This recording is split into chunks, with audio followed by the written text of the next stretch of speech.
গেল ১৫ বছরে গোমতী নদীর পানির এমন তীব্র ঢল দেখেনি কুমিল্লার মানুষ। চোখের সামনেই পানির প্রলয়ঙ্করী স্রোত ভাসিয়ে নিয়ে যাচ্ছে ক্ষেতের ফসল, ঘরের টিন। শেষ আশ্রয়স্থলটুকু হারিয়ে অসহায় চোখে তাকিয়ে আছে মানুষ। আমরা তো কালকে দেখি পানি, হঠাৎ করে পানি নাই, অল্প পানি ছিল, এরপরে রাতে ৩টার পরে অনেক পানি হয়ে গেছে। সব জিনিসপত্র পানি নিচে চলে গেছে, কোনো জিনিসপত্র বাইর করতে পারি নাই। কারণ আমরা খুব অসুবিধার ভিতরে আছি, খাওয়া দাওয়া জিনিসপত্র সবকিছু দিয়ে কষ্টে আছে। কুমিল্লায় গেল ৩ দিনে ২৭৪ মিলিমিটার বৃষ্টিপাত হয়েছে। এর মধ্যে গেল ২৪ ঘন্টায় বৃষ্টিপাত হয়েছে ৫৬ মিলিমিটার। আরও ভারী বর্ষণের সম্ভাবনা রয়েছে।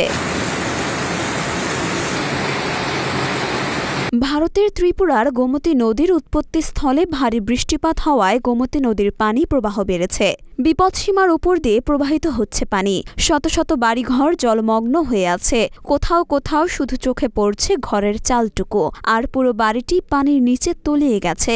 আশ্রয় হারিয়ে নিরাপদ স্থানের আশায় ছুটছে মানুষ।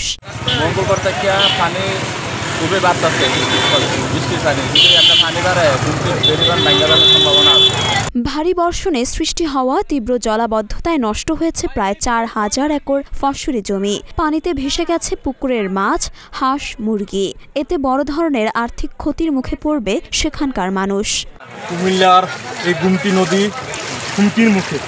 সর্বোপরি গত ১৫ বছর এই অঞ্চলের সব মাটি কাটার ফলে ভূমিদস্যুরা রাতের আন্ধারে ভূমিদস্যুরা মাটি কাটার ফলে দেখা গেছে আমাদের বাদ্র হুমকির মুখে পড়ে গেছে। আমরা স্বেচ্ছাসেবক দল মহানগর, আমরা সাধারণ মানুষের পাশে আছি।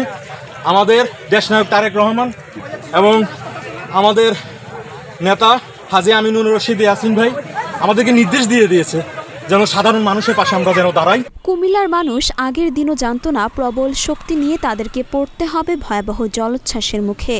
তীব্র পানির ঢল থেকে বাঁচতে তারা এখন ছুটছেন প্রাণ হাতে নিয়ে। মরিয়ম মিম, ঢাকা পোস্ট।